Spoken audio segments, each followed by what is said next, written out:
Most welcome. नमस्ते रेवती। नमस्ते। कहाँ से आप मेरी जिंदगी में आ गए? बहुत शुक्रिया। We had a very heart-to-heart chat the other day. Yes.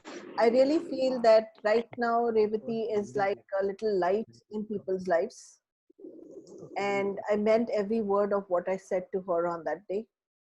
क्योंकि लोगों की जिंदगी में रोशनी नहीं है इस समय.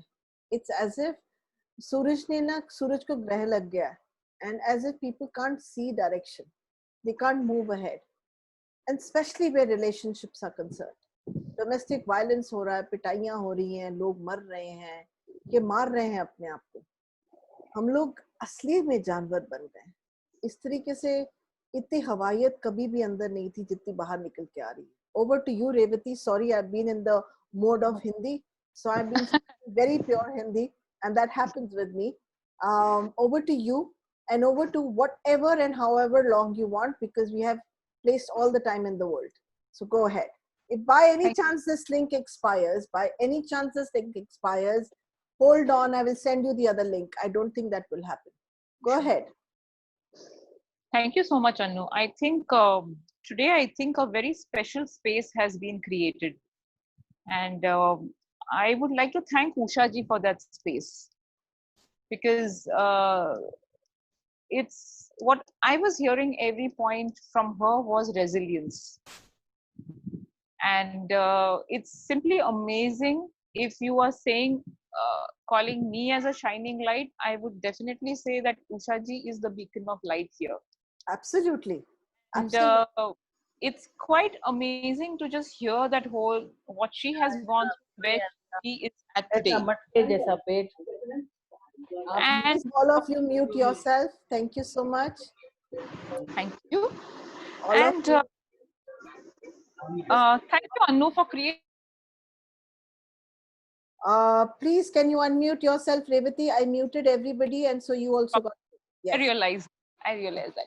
I was saying, Anu, thank you so much that you created such an open, beautiful forum where, on one hand, we are talking about some specific therapies and very practical and very logical and left-brained work, and on the other side, you're able to so seamlessly integrate so much of life here. And I think for me, this is, in fact, when I'm going to be talking about relationships, one major bucket that I'm going to be talking about is the concept of balance in relationships. And I think today's sessions, Usha ji's and mine, are also in the sense all about balance. She is somebody who's actually lived that life.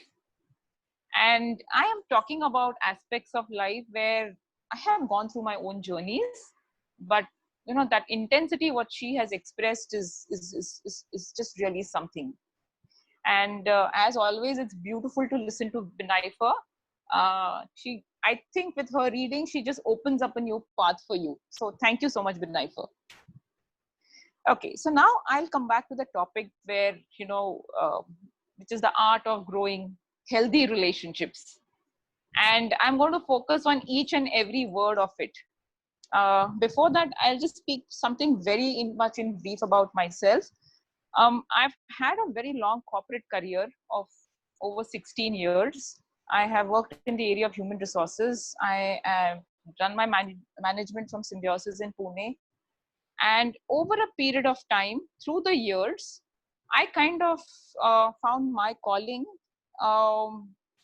which is to work with human nature. And I think since 2014, where I have moved full-time into my work here, there has been no looking back.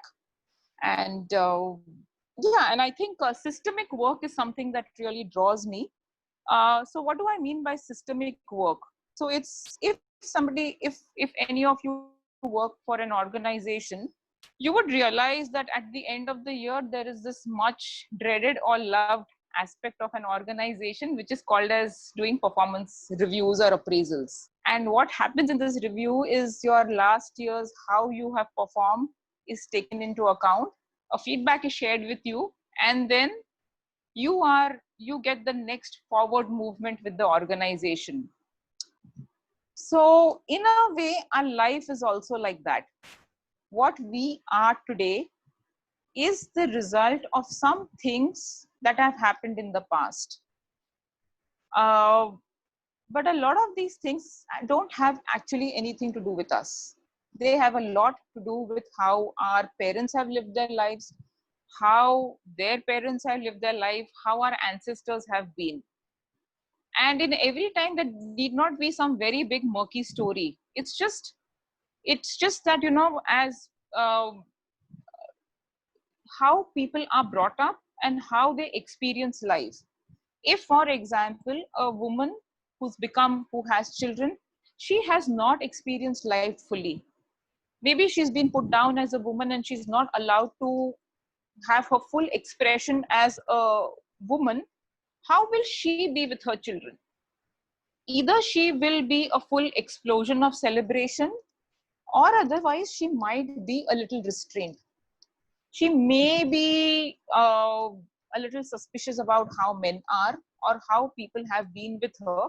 And this in turn also affects her children, who just take this on from her. And this could be the father as well. This is nothing about it's only women who go through this. Men also have their own experiences and their own challenges.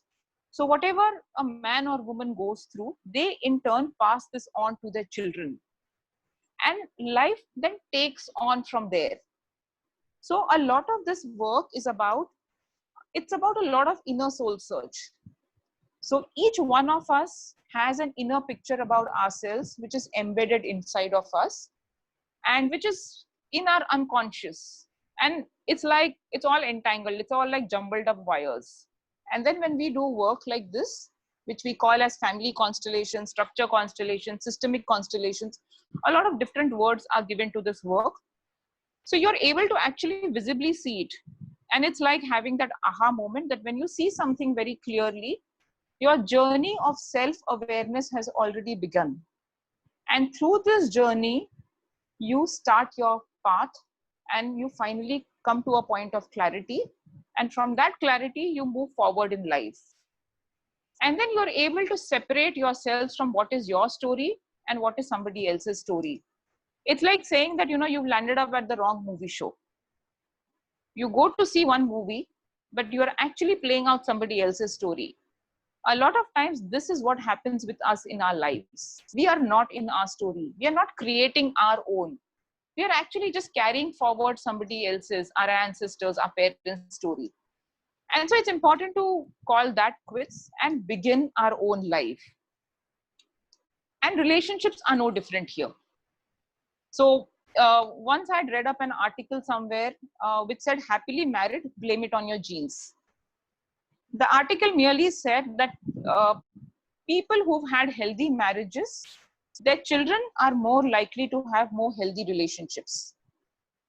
Because happiness is also, now there are these gene codes or, you know, indicators which have now opened up to be open to experiencing something for yourself. And when you're open for something, that kind of is able to enter your life. So a lot also depends on how the past of the family has been. And here, there are certain parental patterns which get imprinted upon us. But our journey is specifically to find our story and come back into our own reality. So then what happens is sometimes, you know, that feeling that we get that this has nothing to do with me, or I'm confused. Why am I even being the same way I am? Or why am I experiencing the same kind of relationships over and over again? I don't get it. These are all sometimes indicators that you might be in somebody else's story. So today, first, what I would like to kind of talk about is a lot of this aspect of it is better explored firsthand.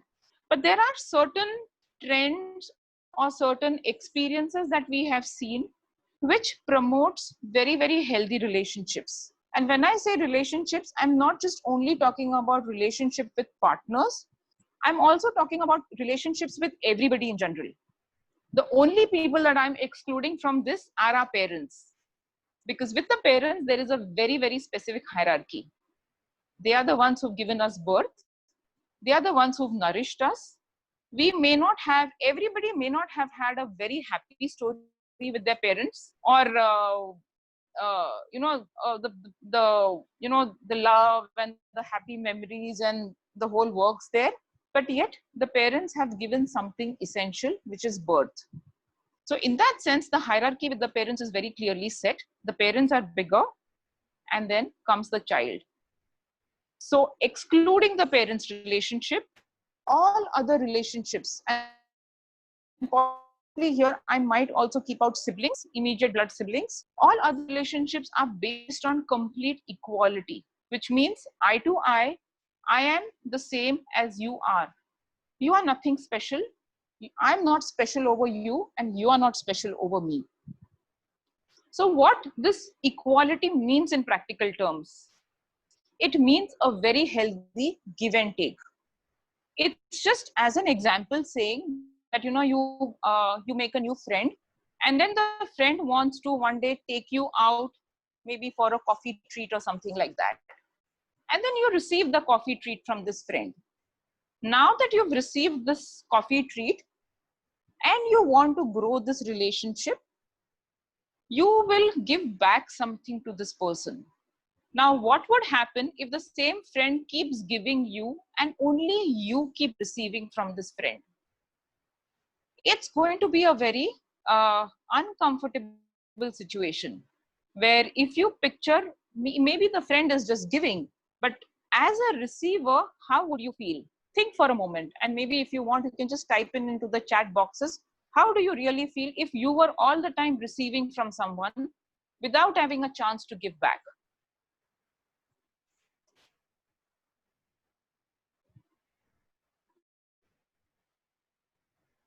Please type And in in the some box. cases, exactly. I think, Anu, you used a very beautiful word, burdened, because it gets too much to keep receiving. And what happens if you keep receiving from somebody? Yes, awkward, definitely. Awkward, uncomfortable. I don't know how to face this person.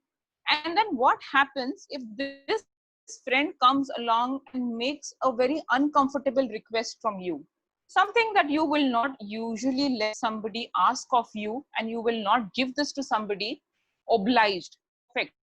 So now what happens in this case is you will be obliged to say yes to this person.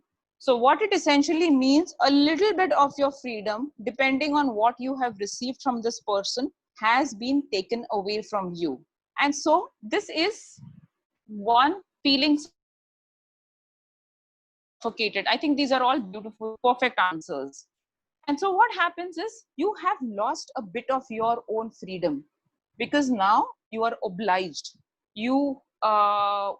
A part of you would want to give back to this person, but either you are not able to, or you are not being allowed to. So inequality has been set in here. A lot of very typical Hindi movies show this, that there is one person from the probably the hero, or there is somebody who has a gang of people around. Now what essentially happens with this gang of people is, they are this person's the hero, or this characters yes people, and they always keep giving a thumbs up to everything that is being said or done by this person. This is turning out to be an unequal relationship, where they are receiving something from this person and he's taking something from them, but yet there is an inequality between them. And any healthy relationship requires a healthy give and take, which means that it is every person's, if the relationship is to survive further and grow further, it is essential to bring back balance. And now, how can this balance be brought in? I mean, think back about some of some of the very Hindi famous movies where you have two people and they are great friends. One is a rich friend and one is a poor friend. What happens there? The rich friend brings in resources, spends money, tries to share his everything that he has, but generally, the poor friend, the so-called poor friend, is offering his own family. So it almost turns out that this man's mother treats the other friend like his own son, like her own son. This other friend's sister ties a rakhi to him. So now he is also receiving something very valuable from this family. And how does he cherish it? He takes it into his heart, and he lets them know that this means much more than money to him. This is a way to bring back balance in a relationship. This is one of the ways to bring back the balance, which is wholehearted gratitude and receiving with love. Such kind of receiving that it completes the other person and it fills up the person completely. That is one way.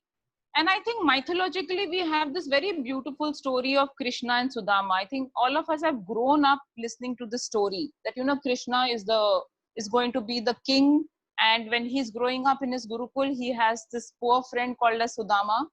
And when Krishna is the king, Sudama comes to his doorstep, to his palace with his, you know, with his puffed rice. And most of the guards want to push him away, saying that who the hell are you and what do you want to offer the king? And how does Krishna come back and how does he receive it? He receives it and eats it like this is nectar. There is nothing better that he has received. So what essentially has been done here is all the years of imbalance which was there, which was offered through the puff rice, he balances it by telling him, taking it in, and expressing his wholehearted gratitude. This is now bringing back the balance in the relationship. So this is one of the ways. Otherwise, generally, um, this is not so much about status or intellect or anything worldly in that sense. It is about that inner balance we bring in. So this is what we strive towards. And what happens in a relationship, maybe in a relationship with a partner or something, if there is one person who's very needy and who keeps asking for more and more, and then the other person keeps giving. Now, between two people, this sort of a balance needs to be maintained. If one is always the giver and the other is always receiving, what sort of a relationship would this be? How would you even call this relationship? Think for a moment. And which is one relationship in your life where you keep receiving and the other keeps giving? It generally happens between parents and children. The parents give and we receive, especially up in our growing up years. Now, when we have grown up and we are still continuing to receive from someone without being able to give equally, which means the roles have shifted. Something from our childhood is being projected forward and we are not behaving like adults. And I'll give a more practical example here. You know, maybe between a couple, it's like maybe the wife is earning money. She's also looking after the house, and the man, what does he say he's doing? He says, I'm looking after my own, my own aspirations, and I'm on my own journey. So which means there is one person who is doing everything that needs to be done there. And so what is the contribution of the other person? This is one example of imbalance that happens. And sometimes it's not just about money. There is one person who's giving a lot.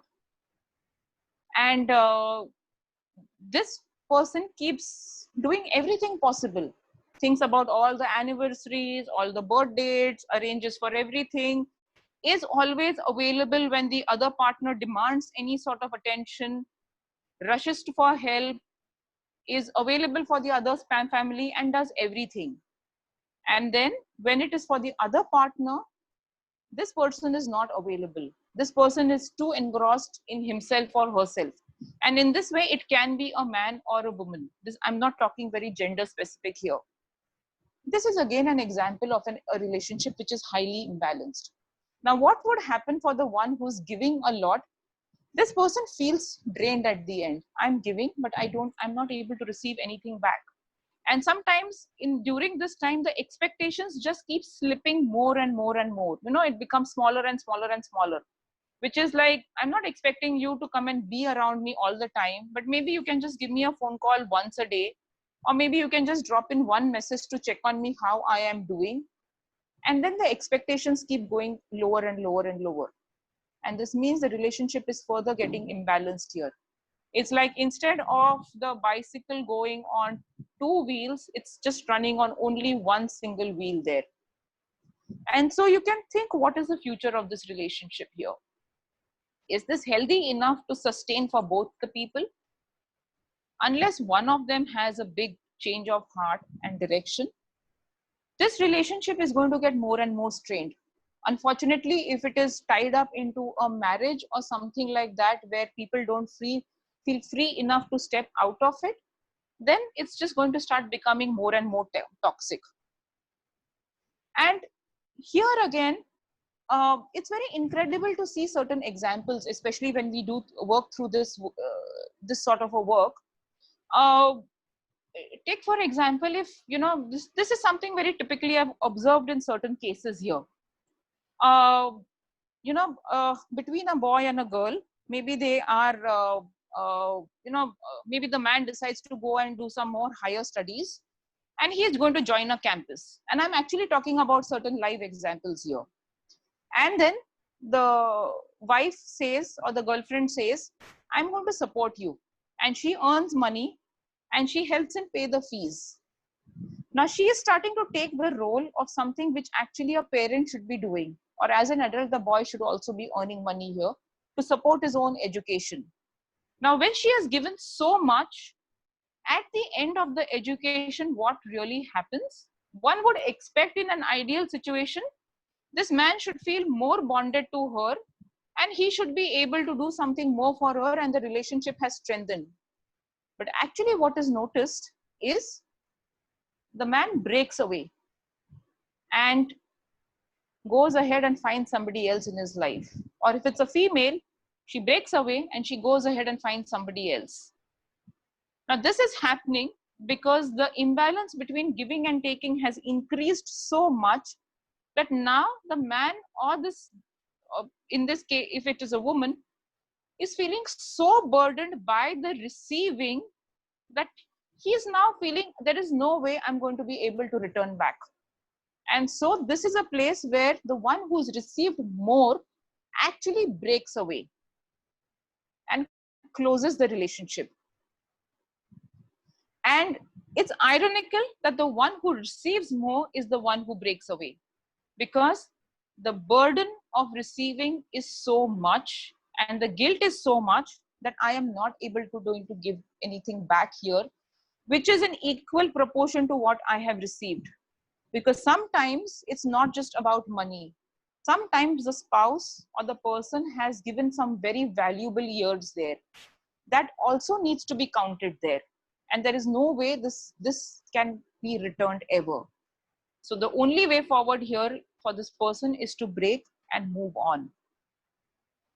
So there is an important thing to think here, which is, if for example, if you are setting up a new relationship here, and out of love and want to grow this relationship, you want to give more and more and more, instead of just focusing on giving, it's good to take a step back and see how it is being received. And I will take an example here. If for example you want to there is a guy who's interested in a girl, and he gives her a call and he shows his interest in her, that I like to talk to you, and she receives the call. Once she receives the call, she is responding back to him. Now if she does not respond back to his call, or does not receive his call 2, 3, 4 times, and he continuously wants to call her and he wants to give her more, and the next time he meets her, he wants to give her a rose, and then the next time he meets her, he wants to give her a bouquet, but she is not willing to receive it, and she's not wholeheartedly taking that in. Now if he keeps pushing her more and more, the other person is definitely going to start withdrawing. Unfortunately, a lot of our the stuff that we see in the cinemas is something very contrary to life sometimes in this aspect, where we have this contorted idea about romance, where one person pursues the other person and the other one keeps denying all the time, and then finally there is a change of heart and they get together. ideally it doesn't work out in that way, because the one who's pursuing is giving relentlessly, and the other one doesn't want to take that in and is more likely to withdraw. Or even if that person agrees, it is out of a sense of burden or something that is happening here. So this is not setting up the stage of a very healthy relationship. So the right thing to do over here rather would be give a call. Wait, how is it being received? Is the person responding back, and to what extent? And then make the next move. And so it's like a tango one needs to do. It's again a very simple thing. Like I took that example of two friends going out for coffee. So what do we normally do? You go out for coffee with somebody and a friend pays the bill. The next time when you go out, you kind of remember and you say, hey, let me take that this time. Or you find a different way of giving back something there. And so this is how the balance returns. Nobody is obliged. Each person, each partner in a relationship, be a man or a wife or two friends, they remain free there. Free to be exactly what they are. Free to express themselves. And this is where this sets the stage of a very healthy relationship. And so this is a moment I would ask you to just maybe just take a small pause here to think back within. Are you having any relationships which are getting imbalanced? And this can be with a partner or this can be with a friend. But like I said at the start, don't focus on something with your immediate family, in a sense, your siblings or your parents, because there are some other factors which could also get involved here. And just take a moment here. And kind of maybe you can, if you want, you can just close your eyes for a moment and imagine yourself in sitting in two big scales. You know, like you have those weighing scales. Picture yourself sitting in one side of the scale, and on the other side of the scale is the other person in the relationship or a friend, whoever that could be. And see which way the scales are dipping. The more the person gives, the heavier it becomes. So is your place getting heavier? Are you giving more? Or the other person is giving more? Or you're kind of making a fine balancing act there. One person goes up, then the other person goes up, which is not so bad. And so if there is an imbalance in the scales, just take this moment to see what is really happening. What is causing this imbalance? Because giving can take different forms. Too much of attention, too much of money being spent. Only one person takes decisions, doesn't allow the other one to take decisions. Who's taking the responsibilities in the house? Who's able to express completely here? Think about all these factors and then check in. How do you feel here?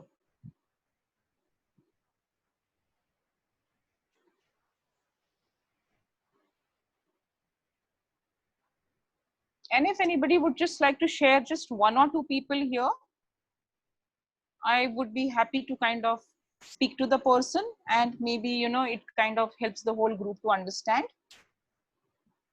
So if you wish, you can just unmute yourself or open up your video and just speak. Guys, this is an opportunity. If you have a situation, get right now and speak about it. Thank you. Thank you, Anu.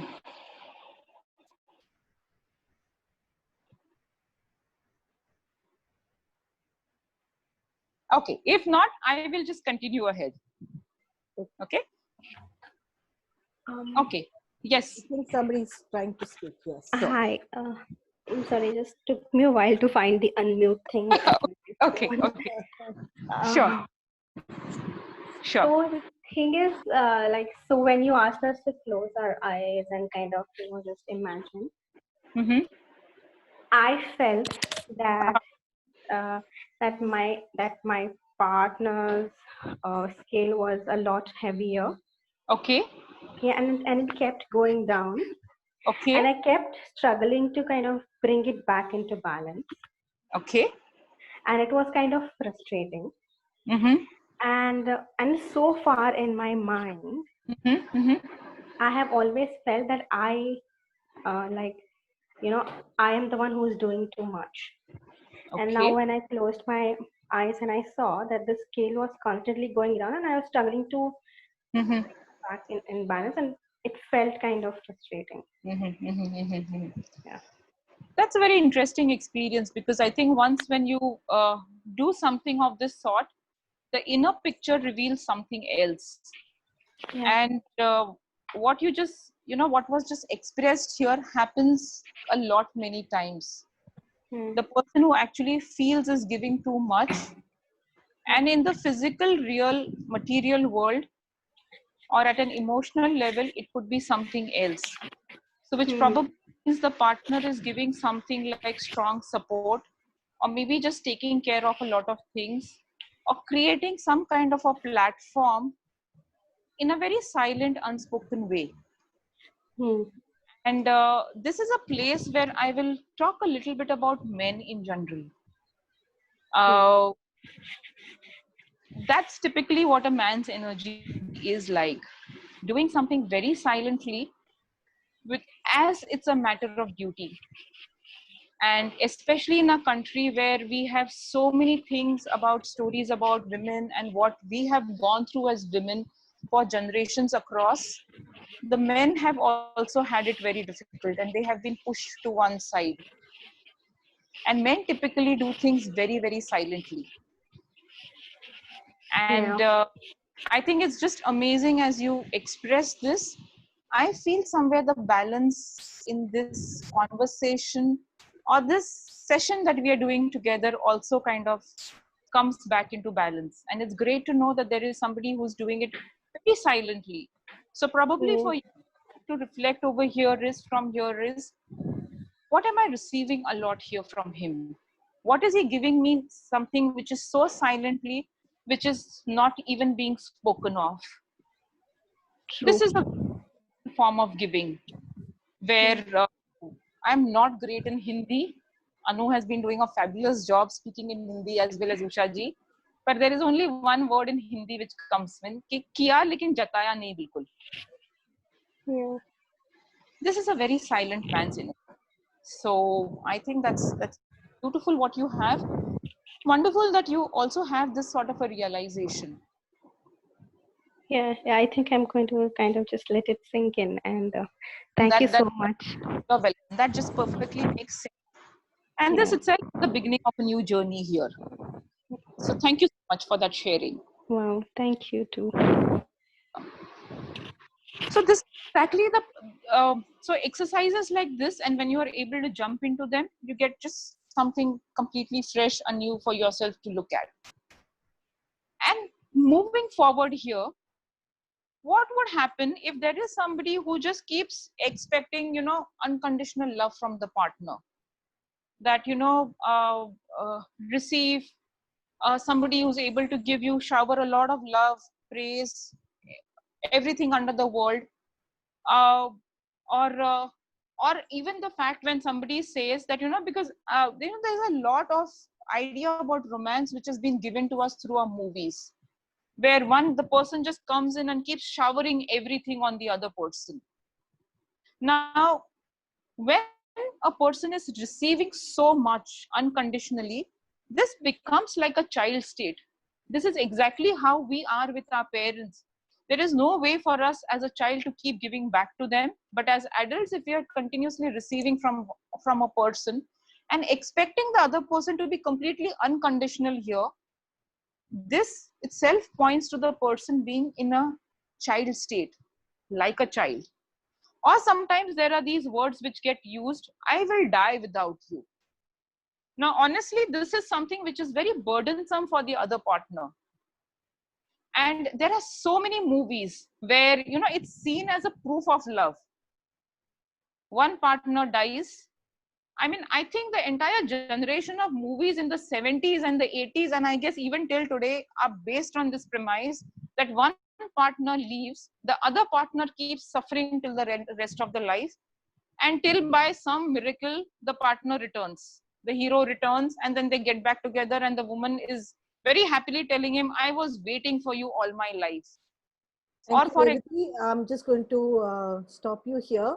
yes, Some of the examples over here are Veer Zara. yes, please go on. And I know of a lot of people, and I know of a client of mine जिसने अपनी पूरी जिंदगी बर्बाद कर ली, literally like this.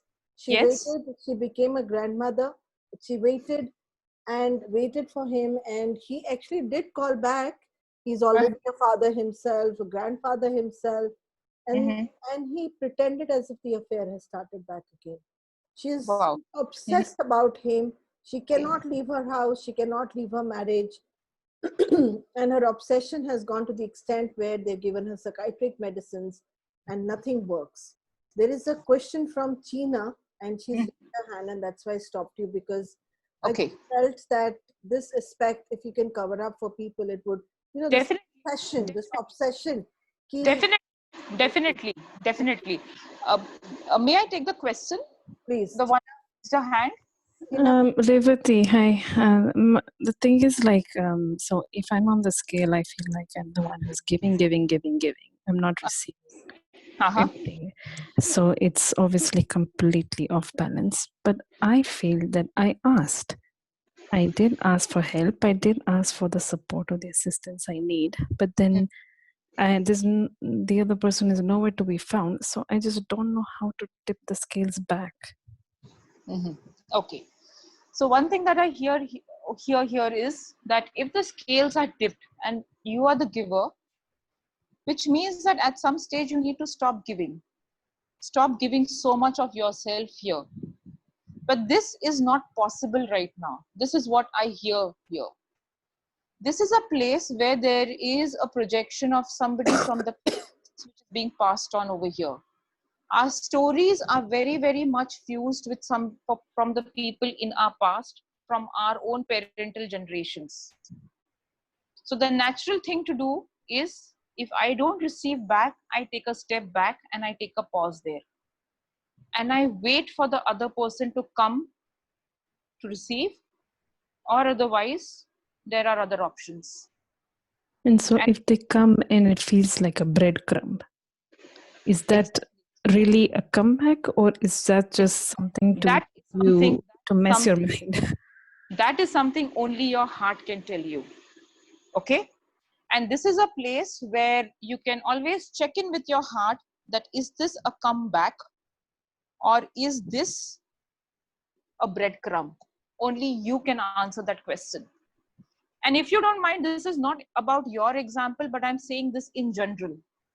This is the danger of giving too much too soon. So when somebody is not prepared to receive, and then one person just keeps showering all the love and the focus of attention all the time, like you are the person for me, and the other person is still very undecided. Now, the giver has already exhausted. And even if it's a genuine situation and the other person comes back to the doorstep, either that person needs to come with that kind of a vigor of, of compensating for something which was, something has to get restored back to the other person, to the giver. Something needs to be compensated back there. If it is not, it feels like a breadcrumb. But however, the responsibility as adults remains with both people equally. Give only that much that the other person is able to take. You have plenty of time to grow the relationship. By giving something too fast, there is more likelihood of breaking it rather than making it. So this is an intrinsic balance that which we need to maintain. And why do we go off balance? Because there is something which we are trying to either return back to the parents, or there is something which is very unfulfilled there. Probably in the growing up time, there is a huge unmet need. Something has not got fulfilled there. And so we are substituting the partner for one of the parents, or we are switching roles between the parents here. So when we do something which is hamare aape ke bahar, it's a good place to turn back and see whom am I reflecting here in my life. Okay. Are there any more questions here? Because I think I'll just go back to what Anu said there, and I will just wait, because this is a very important point here. And I will again take this opportunity to talk about a lot about the movies. Now, what is happening is when the woman is just waiting back, or she says, I will die without you, or the man says, I will slash my wrists if you don't say yes to me. This is actually a very big burden for the other person, because it's like your life depends on me. This is something very heavy to carry. And this sort of a burden is only something that one of our parents is able to carry for us, because they have given birth to us. We have been helpless as babies, and then they bring up something knowing completely that I am fully responsible for this child up to a certain age. That's something which only the pressure of this is only what a parent can carry. If we ever try to push this pressure onto a partner or a friend, this relationship is once again sabotaged, or it becomes unhealthy. And the other person is seeking ways to withdraw. Now the other person is also playing a tango with you, mind you, because as one partner stands in front, needy like a child, please give me this, please give me that, needy all the time, or says, I will die without you, the other person is coming into your life with that imprint of being the big one, the parent. Probably this is the person who's grown up way before the time, is used to being the big one, and is used to, there are people who even as children have taken up very adult like responsibilities, and so is happy to play this role. And so both the partners are caught up in this situation here. And we always meet the perfect partner. If we don't, by any chance, if there is no imprint on, let's say, the giver to be the parent figure, and there is no imprint for the receiver to be the child, what typically happens is people meet, the relationship ends very quickly, and somebody goes their own way. And there is no lasting impression of this relationship here. And so when even I think I completely resonate here, Anu, with the example that you take, because there are so many people, so many clients who come in with this belief, do something, but I want that man back in my life. Yeah, it's like desperation. You cannot. Yes. No matter how much they say, I will get out of that. Yes. It's like an obsession. Yes. Get out of it. They don't. And they go back to it. And sometimes there is this clean period, knowing I should not be doing this, and then I couldn't help myself. I have to go back. Yes. And sometimes it is also to this extent that people, the person is just a faintest friend, just meets and goes. There is nothing beyond. There is also sometimes it is said, no, this is a relationship at a soul level. And so I have now smartened up to asking, was this a physical material relationship, or was this at a soul level or at an energy level? The other thing that I found, that when women even have one sexual encounter with the same man, it could be a kiss, it could be maybe just a sexual one-night stand, or it could be maybe more than that. Maybe it wasn't even a penetrative sex or anything, but it was more like, fondling, kissing, in each other, and kuchikuing, as you can call it. And then suddenly the person is gone into his life and you're into your life. The woman or the man is not able to forget and forgive, and not able to tell anyone about it. It's like their biggest secret, and there's a biggest longing that this person should come back in their life, because that little small time that they spent with this person kind of made them feel so good about themselves that they can't imagine life now without this person. Thank you for hearing me out. Thank you, Anu. Because what is happening here is, see, what is an essential between a man and woman in terms of a relationship? Why do they come together? A man comes to a woman because she has something which he does not have. She's a woman. And similarly, that's what a woman is also seeking in a man. This is not only about sex, but yes, the sexual act creates a bond between a man and woman. It creates a partnership, and the body does not forget this partnership. And unless both of them are sufficiently involved, there is one who's left yearning more. Now, I would not always say that the other person who's left immediately is a Casanova, or just kind of, having, is not into it seriously. It would not always be about that as well. But however, the one who's feeling a little too much in this case is the one who's probably seeking a parent there. So every time I get someone of this kind of a situation, one person completely seeking the other person or taking it a little too seriously than the other one, who is the missing parent here? Who is it that the man or the woman is actually seeking? Because mind you, there can be this is not propagating that to have been multiple relationships, but the fact of life remains that when a partner comes into your life and things don't work out, you have still received something from the person, and the other person has received something out of you, and you can go back to the good memories that you have and agree that this relationship cannot go any further, because now in the interest of each person's life, this relationship is no longer conducive, and that is where both of them part ways. And then there will, there can be one husband and the second one is also called as a husband only. Or if a man is married 3 times as well, she is still called as a wife only. There is an order there, the first wife, second wife, third wife, but she is still the wife. But mind you, if a child finds, says, oh, I don't get along well with my biological mother, now let me go and find another mother. You can always find a mother-like figure, but she will never be the actual mother, because she has not given birth to you. That part is completely missing here.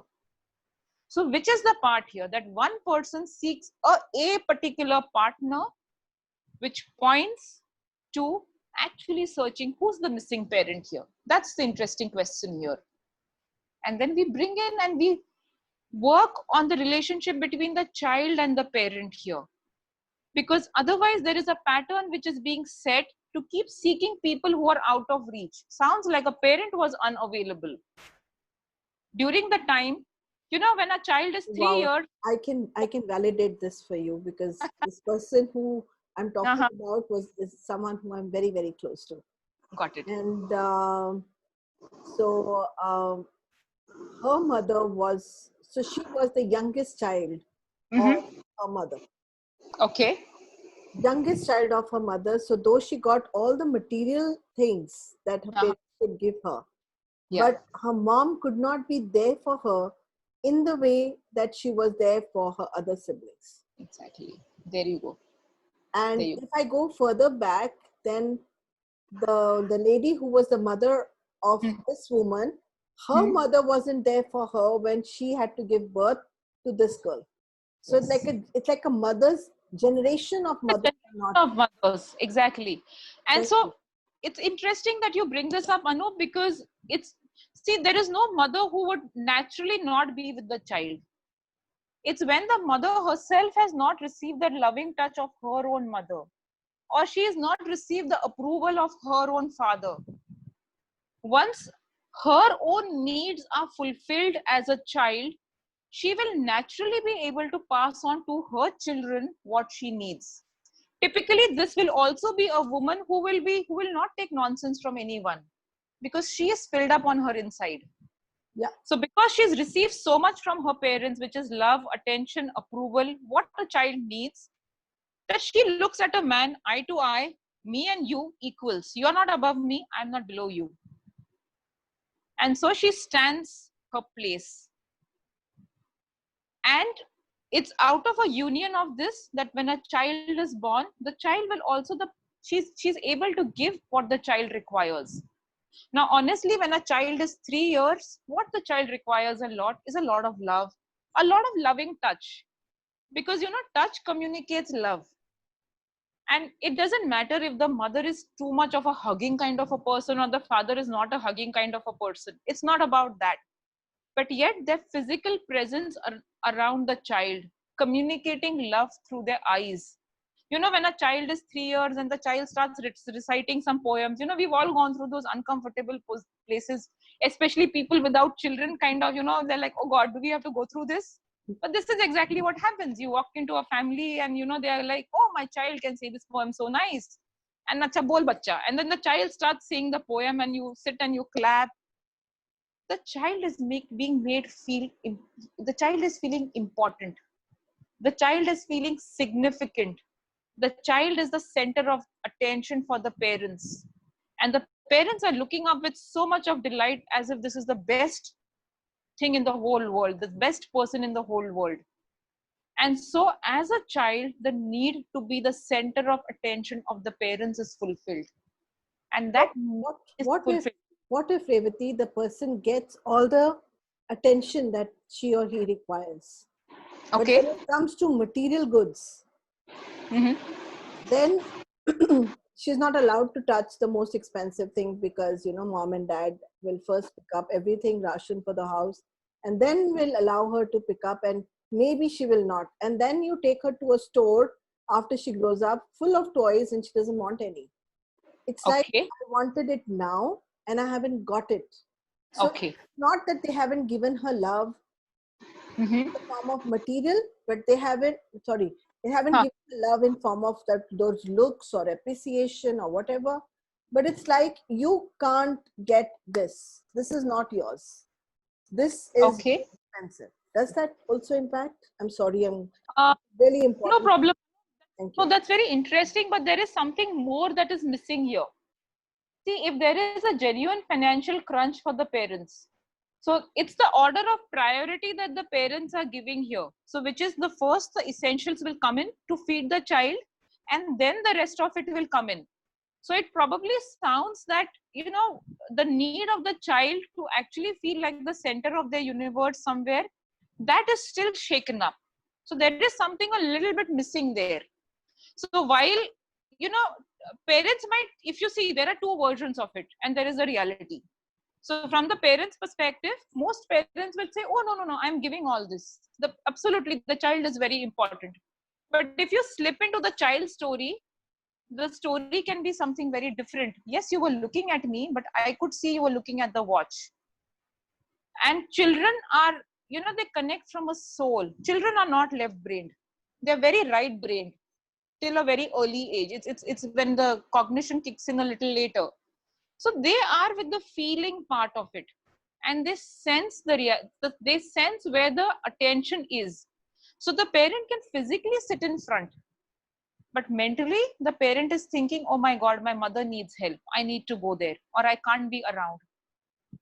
And so the inner picture of the parent is to look away. And typically it is generally not about getting the ration or pani of the house.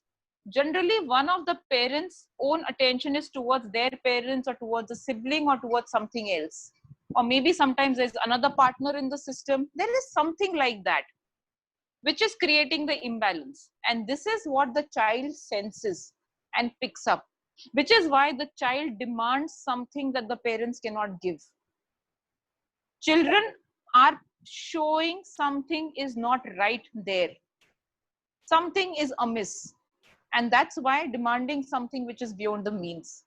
So something is happening there. So which is what requires a little bit of alertness to see what the child is actually saying. Wow. And yeah, so this is one part about, as we grow up, we can also be adult children if those needs have not been met. And on the other hand, there can be a partner who's always happy to give and always keeps saying something that, you know, okay, you know, there is a classic thing. Okay, there is another. So if when we talked about this case, and, you know, this is a lot of respect to people that, you know, they have gone through these. So instead of just hearing that, okay, somebody's pinning for a man or a woman who's not available and saying, I want the man, what I hear is the pinning this person has for the parent. Yeah. And I hear that this pinning is really deep. The child is really missing the parent there. And this is the original cry that we need to tune in to listen, not work at the level of the partner. but work at a deeper level there. Wow. And then there is another category, as I said, of the person who's used to being a parent. And this is another type where a person says, oh, my partner needs to change. Oh, my woman, she doesn't dress up so well. I would really prefer her to be this type. Or a woman says, my man needs to be like this, he needs to be like that. So, there are so many ifs and buts. So there is a lot of criticism about how the partner is. And then there is this want to educate the other person, which is to say that, oh, you need to be a certain kind of a person. Oh, why don't you speak up about these things? You should not take this lying down, or you should not be doing this, or you should be. So there is so much of education being given to the partner. And this is like this person is now behaving like a parent, higher than the place. It's like saying, you as you are not good enough. You need to be better for me. This is also a way of disrespecting the other person. And then what the other person does is again withdraws. These are exactly some situations where people come across and they say, you can hear from their body language that they are a little critical. They are used to educating the other partner. They're used to calling the shots, saying that, okay, this is how we'll do. This is how we'll plan the vacation. This is what we'll do. Oh, that suggestion, that's not good enough. That's not going to work there at all. We should be doing this. Or this is the kind of house we should buy. Or this is what you should do. Now you can hear the parental language and it's critical. And then what happens? After 14 and 15 and 17 years of the marriage, one fine day, the other partner just says, this is enough. I'm not going to have any of you. And overnight, the marriage is ended. Or, suddenly ends up having another relationship and says, goodbye, I'm going. And the other partner comes and says, oh, I had no clue here what was happening. I wish I had a chance to know what wrong I did. I was doing my best. I was giving him and her everything. But what happened in this is the essential balance between a man and a woman has been upset here. And the other person does not like it when you are being treated as a child. And now the man doesn't feel man enough. If the woman is going to keep telling him, this is what you do, that is what you do, or the woman is being told all the time, this is how you should behave, she doesn't feel woman enough. And so in order to feel like a man, he goes and seeks somebody else. Or the woman, to feel like a woman, she goes and seeks another man who will look at her as a woman or a man, whatever it is. And that is why the relationship is ended abruptly here. But if you see, the seeds of it have been sown from the day one. So what looked very nice in the beginning, he does everything for me, is now what has become the noose round the neck. He doesn't let me do anything. I am not a princess in the ivory tower. I need to experience my own life. Wow. So this kind of a freedom cannot be taken away. And the moment we give a little extra, we are binding the other people. We are not creating a bond of love. We are creating a binding there. And similarly, when that statement, I will go back to it because it's very heavy and, it's been exploited a little too much. I will die for you.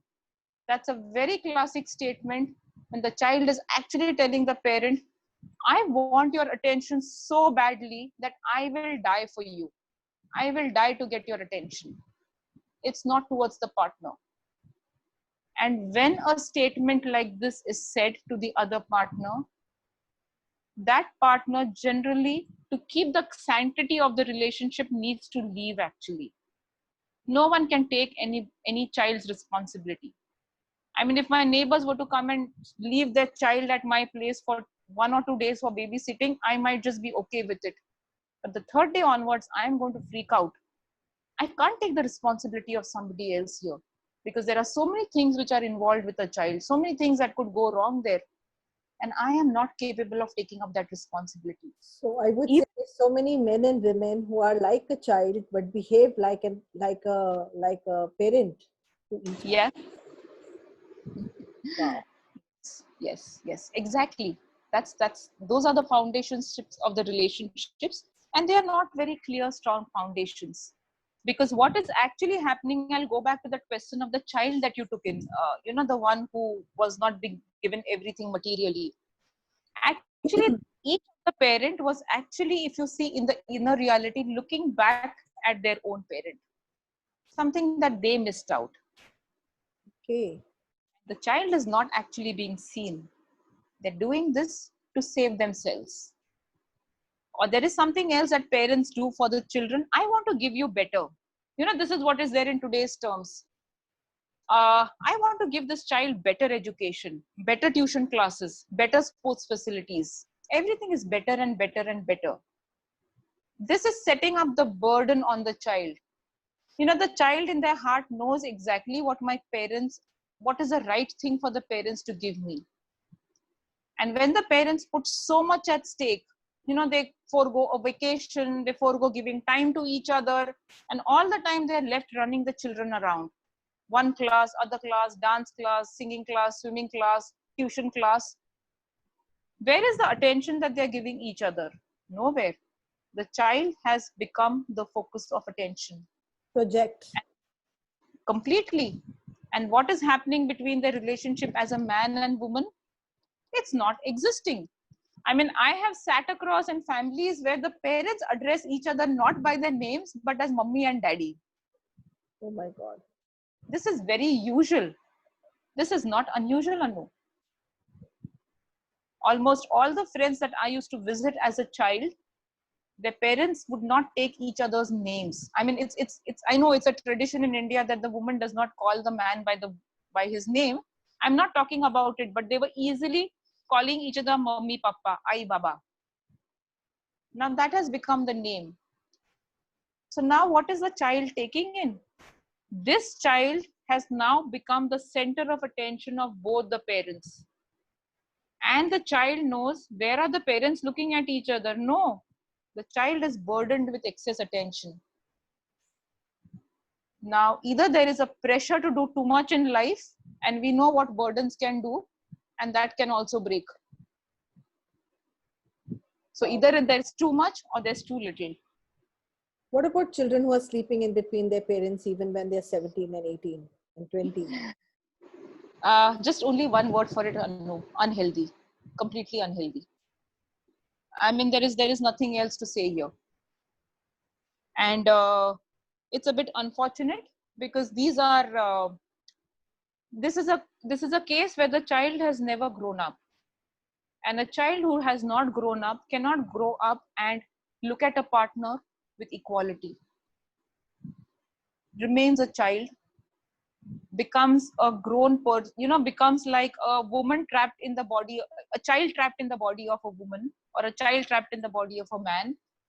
Also, what happens here is, if it is a male child, this sounds that the male is being unnecessarily close to the mother.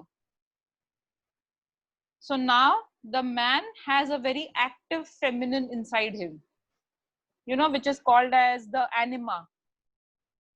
So he has too much of feminine in him. He knows women a little too much. So what happens is, he already has his woman, the mother. So when he goes to another woman, he's not capable of committing to that woman, because the place of woman in his life is already taken by the mother.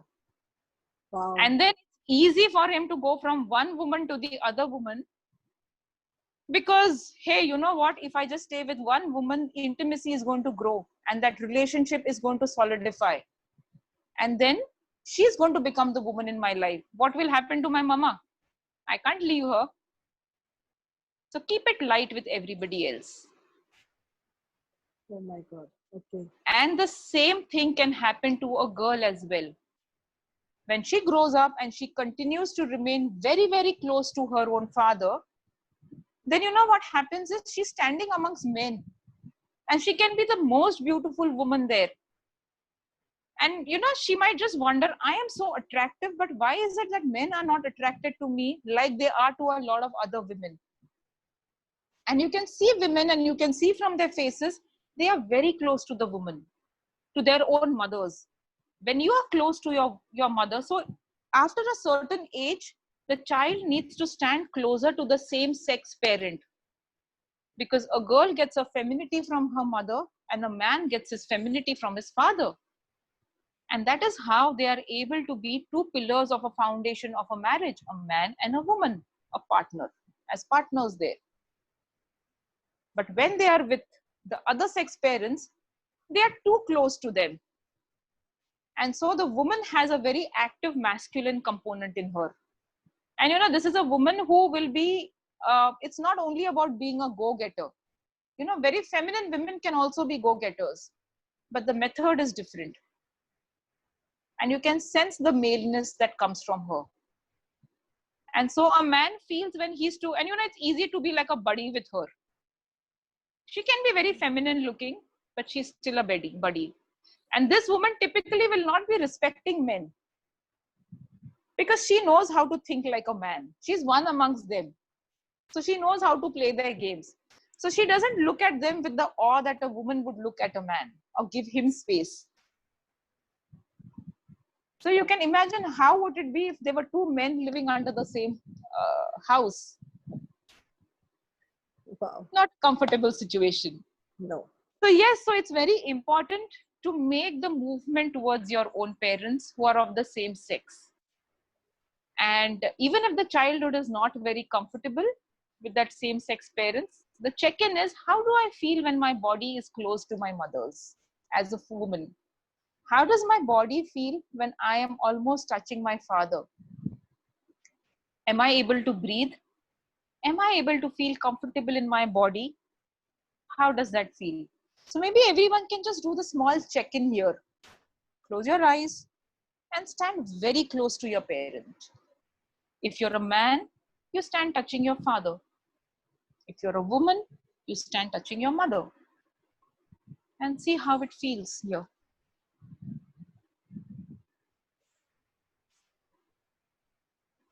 Just go in there in a moment. Don't think too much, and you can open your eyes and come back.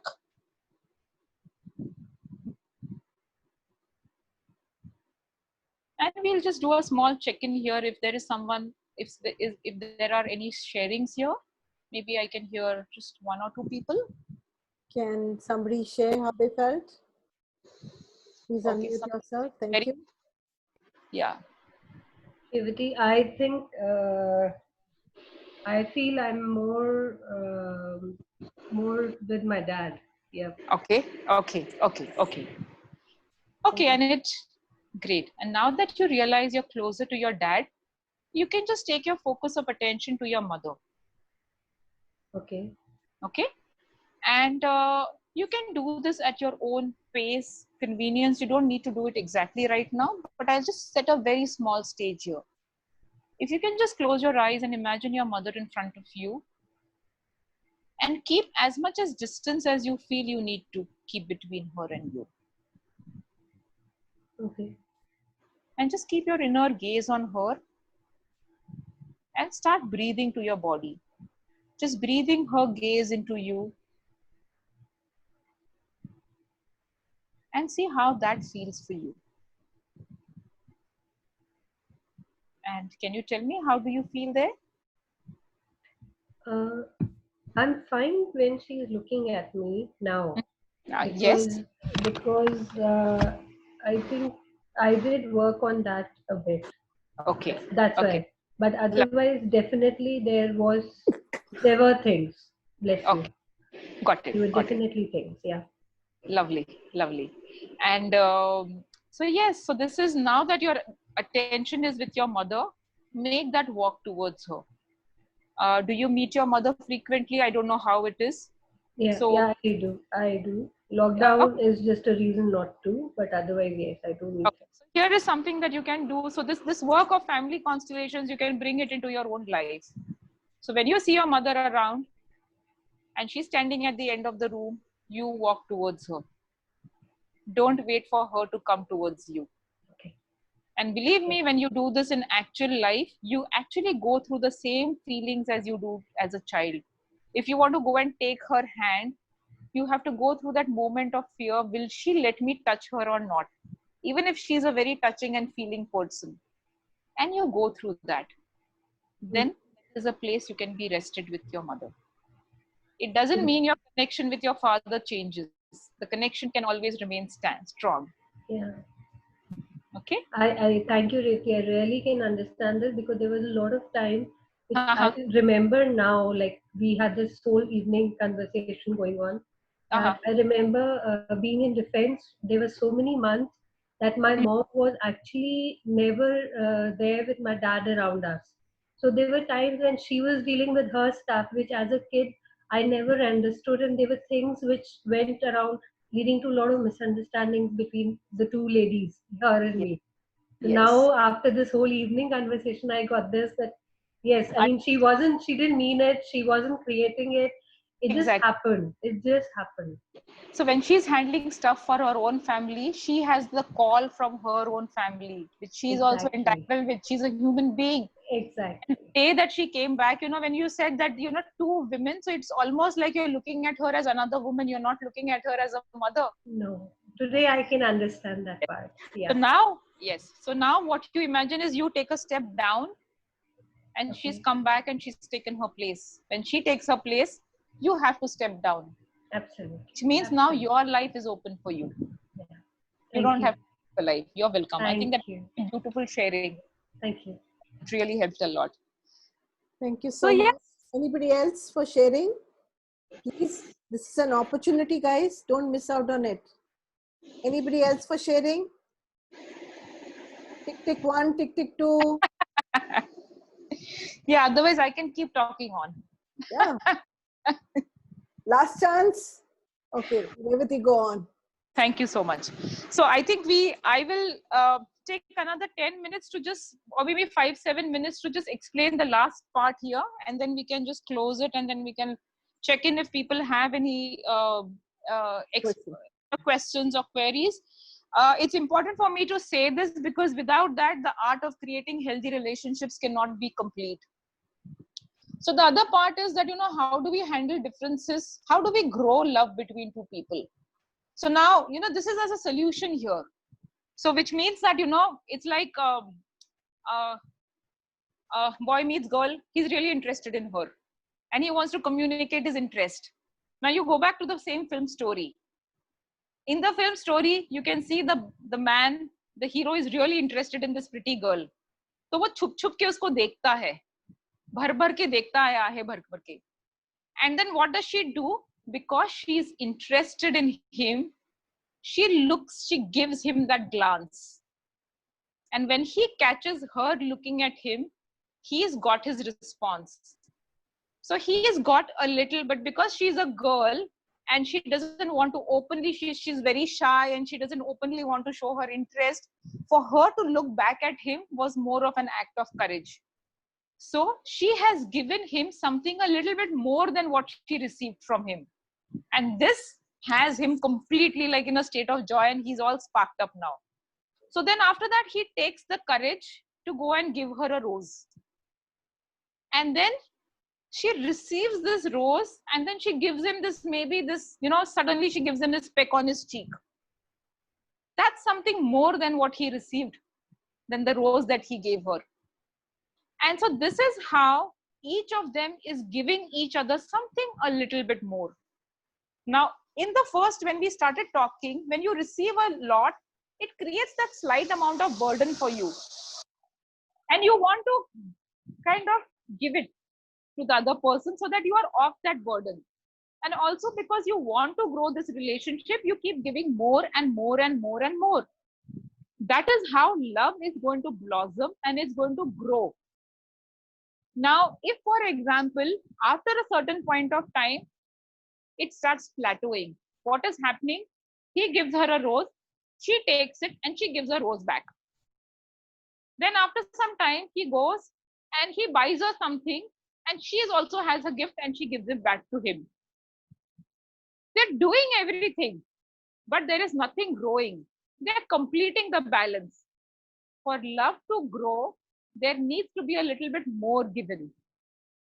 And this can actually continue through their whole life. This is what makes a relationship joyous there. I mean, I have an uncle and auntie, and it just takes me so much of joy to take that, they're still the same. They have grown up, they have children, but she's still with a lot of love. In spite of having her somebody to cook, she gives him something on the table. He takes it, he likes it, and after some time he goes and he gets something for her. But now, because they're much older, he does something for her that she likes. And that liking could be like buying and all the vegetables for her, or helping her around and giving her some more time. But in his way, he gives something more to her, and then she keeps giving him more. So this is how the love continues to grow. And just as love grows, hate can also grow. So it's like one person gives one tight slap, and the other person gives a big punch, and then the other person wants to hold the other person's throat, and then the other person is sitting on top of his chest and trying to pound him. Thoda or, thoda or, thoda or, thoda or. Hate is now exploding. So in this case, just as love grows by giving a little bit more, a little bit more, a little bit more, hate can also grow. Depends on what you want to grow. Wow. But you can also bring down hatred or the anger, which unfortunately the other way of doing it is there is one partner who's just screaming and shouting, you're not doing this, and he's very angry at the wife, and the wife sits there like a big angel, and she says with a big smile, or I am not disturbed by what you say, I forgive you for what you are doing. Break in the relationship again. This is very abrupt. There is something in our brain which we have called a very primitive structure called as the amygdala. The amygdala gives you the sensation of the feeling. Anger, aggression is also works with the amygdala. And it is said that a person when angry is hijacked by the amygdala. So supposing you have a friend who's just had a case of, somebody doing rash driving with him or her, honking at him very badly, cutting lanes with him. And, he almost like got into a crash, and he's very angry when he meets you. And he's like, what happened? This happened. And this person was cutting and was so rude and everything. And you tell this person, calm down. Nothing is going to happen. You're safe. Calm down. It's going to enrage the person more. It doesn't calm that person down. So what you do is you start reflecting back his feelings. You start doing the tango with him there. And you say, oh, damn you, this was so not done. And you reflect back his emotions to him, but a little less. Then he feels a little hurt. And then he says, oh yeah, now what he wanted to say, a little bit of it has been said. So then he also expresses, oh, these days people are really driving very badly, and it's so wrong on their part. And then, a little bit more calmer thing, you say, yes, it's time to kind of, maybe educate ourselves with some driving techniques, or bring in back some basic humanity, whatever you want to say. And so now the tempers are getting toned down. And so this is how, when you are with hate, this is how you can consciously bring it down. Not by being an angel, because when somebody hurts you, I'm just talking about anger. When somebody hurts you, especially somebody who's at an equal, you need to have your own boundaries, and you hurt back. This is natural human nature. I, for one, I'm completely against this enlightenment syndrome of this generation or this time. Everybody is an enlightened Buddha. I am detached from this. I don't feel this. I can forgive people. We are boiling inside. That is why society is getting so angry. Children are getting distorted because there is no right expression here. So instead of being the Buddha, do what is needed. Don't kill the person. If you keep stuffing it down, one day you will want to kill the person. Instead of that, don't try to act superior. This is acting really high. Instead, give back hate to the extent it is needed. And then the other person also is now feeling relaxed. I'm not dealing with a Buddha here. I'm not dealing with an angel here. This is a human in flesh and blood. You know what? I want a man or woman who's in flesh and blood. I don't want a saint here. And then the hurt comes out, which is a little less. So thoda kam, and then the balance comes back. And so this is how relationships can come back in balance.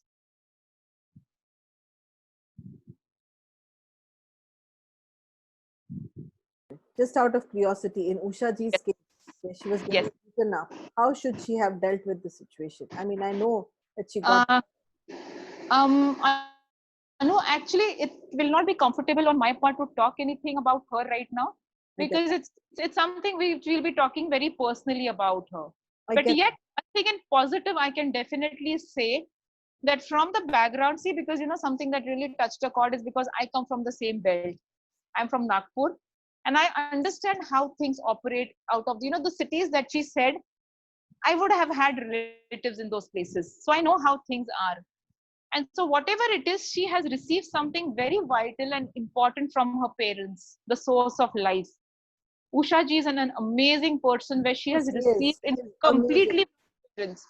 So, whatever happened today on her face, you cannot see that remorse, you cannot see it on her face. She is so resilient that she sprung out of it.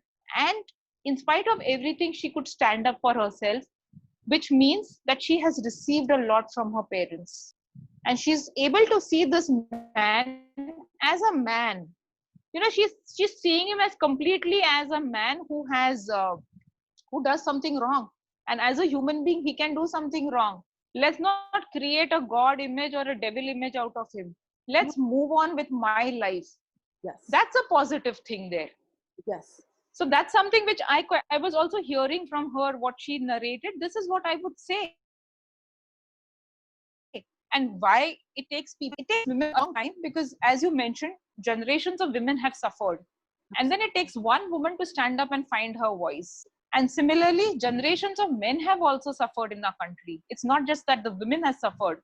The men are not connected to their fathers. The men are too close to their mothers. yes. And so men are also suffering equally, Wow. not just the women. And it's time for us as women to bring them back into our lives. We need men just as much as they need us. The day we start saying we don't need men, we have already excluded them. And then what the woman does? She needs a bargaining chip in the marriage. So she will say, oh, let the man go there and I will keep the children with me. This is my bargaining chip here. They are closer to me. So there, another center stage of something imbalanced happening. Can I Okay, make a request, Revati? yes. I just feel that I know we've come to the end of this talk. And I've also heard many, many participants when I said that Revati is going to be there today. They were very thrilled to hear you. Wow. The day I complete these sessions, I would like you to be there on my last session. Definitely yes to that, Anu. Thank you. It's an honor. Thank you so much. Thank you Thank so you much. so much. I don't know when that will be there, but whichever day that happens, I want you to be there. Thank Definitely. Sounds lovely. And I think there was some question coming in here. So I think, can I just address that before we end? Please go ahead. Please go ahead. I think Jyoti Lalwani, I saw her question there. Can you just unmute and say that? Jyoti, please, could you unmute yourself? Yes, yes. Thank you. I was just wondering if you could elaborate more on the men being closer to moms and dads, and how does that impact their own marriage? Sure. So, okay. So I'm just talking about a very culturally Indian setup. Okay. So where the woman is being closer to her children, or she shares maybe not a very healthy relationship with the man. And so now what happens is there is already a rift between the man and a woman. So what is happening is she's keeping the children closer to her. And then when the children are closer to her, even if it's a boy or a girl or whatever, she's telling the child not so nice things about the father. Maybe sometimes it's non-verbal. And the boys are growing up too close to the mother, because it's like, oh, the father, he's very angry, don't be around him. And at another level, a man who's never really experienced the closeness with his own father, he goes closer to the mother. Because see, when you're born from the mother. And then in the first few years of your life, you need the mother more, because it's her energy there. She's the nourishing one, she's the nurturing one. And then as you grow further on, you start moving to the father, because now you're starting to talk with the outside world. You're going to go to school, you're going to interact with other people. So this is the realm of the father, the outside world, how you behave. Now if the father is not around the children during this time, or sometimes he is not allowed by the mother to go closer to the children, because the mother is now is in a way she's doing this very subconsciously, but she's looking at the husband as if he's giving her a lot of stress, and maybe she has a difficult relationship with him. So for her own solace, the son is closer to her, and he says, I will do this for you, mama, I will look after you. And at some level he's also doing it because he's very loyal to the father, because he doesn't want to have him down. So he starts doing the father's role in her life. I mean, there was this one example I can take of this man who came to me and he said, in a joint family function, one of his uncles said something not nice to his mother, and he immediately, then he tells me with a lot of pride, he says, I said I did not have anything of it. I went and stood next to my mother. I put my arm around her, and I told him, you cannot speak to my mother like this. I said, great, where was your father? He was standing around. So whose job was it to protect the mother? The husband, her husband. He needs to do that. Now this boy is so close to his mother, and they are like so close to each other that even after marriage, and this is not just one case, I am talking about a summary of so many cases. I don't have the numbers left on this. The mother walks into the married boy's house, room. She opens his wardrobe and she puts his clothes in his place. Imagine how the woman feels. There is another woman who's opening my husband's wardrobe. There are times when the mother and son will eat out of the same plate, and they say, no, we're just so close to each other. That's how we are used to being. Now for his wife, the mother is still the other woman. Because when you get married and you have your own partner, you need to step away a little bit, space from your family of origin, from your parents. Only then you can make a new family unit. You can always be around to support and love and take care of your parents. This is not about abandoning them. But I keep repeating this again and again, in almost in every workshops also that I say, do. If the man is in one room and his wife yells for him from the other room, and the mother yells from the other room, whose call does he answer? The wife, because she is the current one for him. The mother, whether the father is alive or not, has her own husband to do. And if that relationship is not complete, she's an adult, it is her responsibility. You cannot take on something on behalf of your parents and solve it. It comes from a very different hierarchy. And so now, where is the space for the son, for the son's wife? She is left finding a place for herself in the house. She doesn't feel like she belongs. Or if the son starts giving a lot of attention, which generally he might start doing because she's the wife after all. She is his future. She is his current partner. So then the mother-in-law starts feeling uncomfortable and she wants to edge her out. The battle for the son, the man, begins. So that's Jyoti.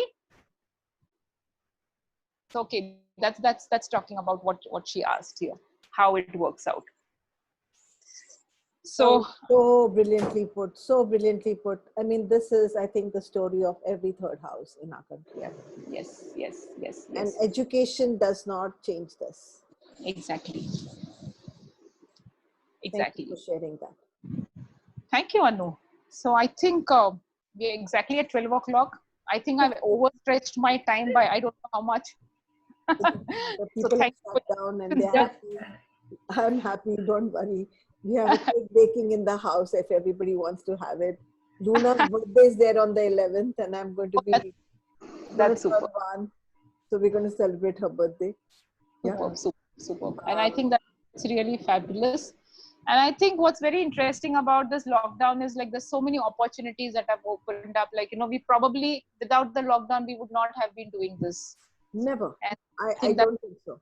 That's really beautiful. And it's amazing. So there's a lot of online work happening right now. And suddenly the world has actually become one.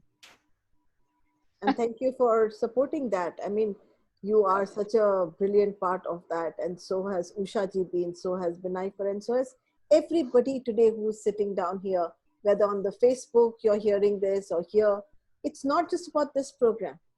Right. It just feels as if the world has become one. Yes, completely.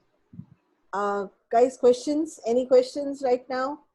Anything that you want to say? No, Feedback, questions? Question है, but the thing that you just said, Uh-huh. that education has nothing to do with the fact that the things get messed up between, you know, a father and a husband and the mother, or either ways. उसका पढ़ाई लिखाई से वाकई कोई लेना देना नहीं है. Exactly. We have to teach our children to have their priorities right in life. Exactly. Well said. That's a big thing. That's a big thing. Definitely. Well said. Any other sharing or questions, guys? This is an opportunity. Do not miss out, because ये चली जाएंगी, फिर इनको पकड़ना मुश्किल होता है. वो क्या बोलते हैं, डॉन को ढूंढना मुश्किल ना मुश्किल होता है. अच्छा, सवाल. No सवाल. So, okay, I have a question. Yes. Last one. You Yes. remember just now there was a talk about suicide. Yeah. What happens if one partner is constantly A, threatening suicide, B, if he actually commits suicide? What happens then? Okay. So now what I will say is not at the, it's at a very deep unconscious level. Okay. Systemically, when I have done this work, I've also worked with people who have been suicidal. Though I'm not a psychiatrist, so I always make this distinction: to save a life, if you need to take medicines, please take medicines, do the correct processes that you need to. But yet here in this place, what we have seen is one, there is a pull from the other side for the person. It's got nothing to do with the partner. The partner has created a similar environment, or maybe just given that extra nudge of not giving a healthy environment, or being abusive, or it could be anything, or not meeting the demands or needs of love for this person. It is possible. Okay. But however, what is the real issue is, if in this case it is the unmet needs of the parents which are coming into projection. If as an adult of a person of today, if somebody is not able to meet my needs, I might feel sad, I might cry for some time. But in a healthy way, I will know how to protect myself and stop giving too much, and withdraw myself, and start finding my own healthy boundaries here. If that is not happening, means there is something more from the past that is coming in. And if there is generally a case that one person is just threatening suicide all the time, then in that case, the other partner must actually withdraw and leave. Because as I said earlier, it's not a burden that this person can carry. You cannot be responsible for somebody else's life. Now, I am making a distinction here where someone is not purposefully being abusive in such a way that life is being taken away. But if it is a general case where someone keeps threatening suicide, the other partner has to withdraw. This relationship cannot go, because this is like, the relationship is under the umbrella of a threat all along. And one cannot live with this kind of a threat. So in this case, ideally to work with the person who's suicidal, strong parental work. A lot of strong work with the fathers is required here. Because the fathers are the ones who keep us alive. They are like the ground beneath the feet. So we do a lot of work first with the fathers, then we go on to doing work with the mothers. Wow. Thank you for that. Yep. Thank you. So any more questions? Any other people with any questions? There is a long message. Can you please, I can't read it. Thank you, Usha ji. Thank you, Revati. Thank you, Anu. Feeling grateful. So I believe there are no more questions. And thank you. 12 baj gaye hain वैसे भी. Sardar ji ke from 9:30 to 12. Fantastic. Fantastic. अब हम और pure हो गए हैं. बहुत दिन हो गए थे 9 से 12 की पिक्चर नहीं देखी थी. आज हो गई। आज हमने कर ही लिया. आज हमने बिल्कुल बिल्कुल. बहुत बहुत शुक्रिया. Thank you very much. Sabak hai. Thank you, Revati. Thank you so much. I actually awake till 12 and my kids are also awake because I really wanted to listen to you. Thank you so much. I'm feeling so, in a way, like, you know, even the last time's call got extended beyond 12. So, last time तो हमने आपको अकेले बिठाया था. हाँ, तभी तो है. हाँ, याद है. तभी तो 9:30 से 12:30 हो गए थे. मुझे याद है. हाँ, और मुझे ये पता था ये होने वाला है. पर आज उषा जी आपके साथ बिल्कुल फिटिंग थे, इसलिए हमने बोला ये दोनों इकट्ठे जाएंगे. बिल्कुल. Thank you again. Sorry, Thank you, am I too late for a question? No, not too late. Ask. Revati, why do men who are probably very close to their mothers like that, and are in unhappy marriages, nevertheless don't want to leave? Don't want to leave the marriage? They don't want to leave the marriage. So let's say the relationship with your partner is not going well. But you have a mother. Is it because you want to stay close to your mother somehow? It could be possible. So this is again something that you are asking might require a little bit more of a personal exploration there. But yes, if there is a completion or there is too much closeness with the mother, then the man can turn towards the wife and expect like a mother-like behavior from her. It could be. And then just as he cannot leave the mother, he may not be able to leave the wife as well. That could be one way of looking at it. But however, as you're speaking, it seems to be coming in from a very specific place. So I may not be able to make that kind of a generalization there. Revati, Aarti is writing on the Facebook. Revati, when you start speaking, I feel you should go on and on and on. And I had to read that. I would say, China, get more specific and you'll get the specific answer. You have a chance, don't miss it. Yeah. So, okay. Yeah, so I feel here is, Anu, is what's actually coming out is, I will always make this distinction because the work that I'm doing is called as family constellations, or it's called as systemic constellations. And there is a particular process involved. So while today I might sit here and I might speak about it as a generalization as to what happens, but the sense that I'm getting the question that it came across is, when I do a constellation, it's a very specific exploration into what is happening in that particular system. And when I do that, I forget all bit of theory. It's completely out so that I can be completely present to the process. And it why I'm also avoiding to make a generalization, because there is something very specific that is needed. Some highlight or something, some information will come out there which will make sense, not a generalization here. Thank you. Because it's a little too specific. Thank you so much. In fact, I would love it if you could do a constellation when we do that next session, rather than even having theory. I think that would be a fantastic idea, Tina. Anu, actually. That was Tina who asked the question. That is a fantastic idea, Anu. We could actually do that. Once I've done this constellation. How about end of this month, if we do one session where we just call people to do constellation on Zoom? You give me the date and I'll fix it, put it in. I think that sounds superb, Anu. Let's do that. Wonderful. Wonderful. Guys, tell me if you're interested. Put the messages down in the chat, fatafat. Okay. Yeah. Lovely. Wonderful. Bye. Wonderful. Bye-bye. See you guys. Love you guys. Keep happy. Yes. Just to kind of support what you said, the last place, I think about 3-4 years back, I had done a group constellation in a very big group on a forum. It was something to do with money. And I don't go around seeking any testimonials or feedback from people. I meet this woman 6 months later, or I think 2 years later, something like that. And she said, that constellation that you did on air changed everything about me. Yeah, so let's do it. Let's do it. Let's have fun. And people are saying yes, yes, yes, yes, yes. Superb. Anu color वाला constellation याद आ रहा है. So this is when we were doing class in Delhi.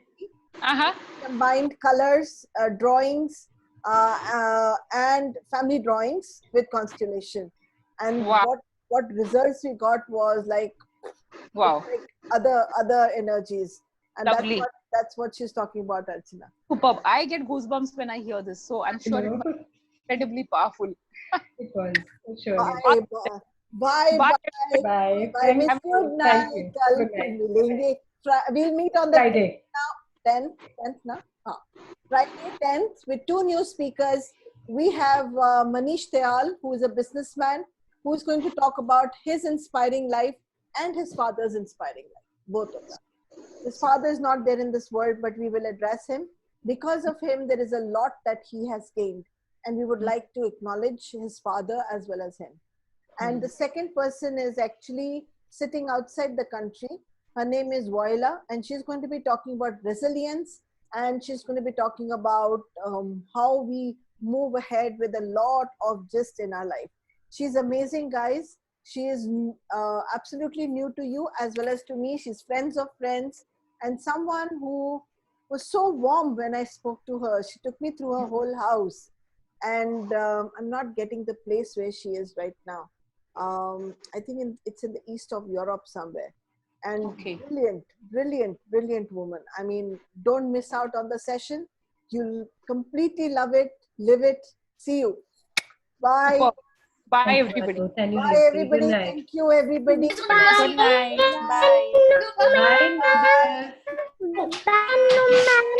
Bye, Noodles. Bye.